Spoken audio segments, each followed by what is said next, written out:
Ngayong araw nga pala, ay gumawa kami ng cake. Kaya naisipan kong mag-vlog sa araw na ito. Ito nga pala yung ginawa naming butter. Tapos, gagawa rin ng merang. Dahil chiffon cake nga itong ginagawa natin. Maganda at malaking tulong sa pagbe-bake kapag merong stand mixer. Napapadali talaga ang buhay. Ito, cut and fold.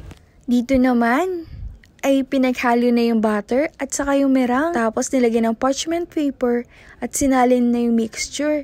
Tapos konting taktak para walang air bubbles. Ito naman yung mga gagamitin para sa icing. At isang hi naman dyan. Ito, luto na rin yung mga ginawa naming chiffon cake. Chinek na ni chef kung okay na ba. Ayan, dito na tayo sa frosting.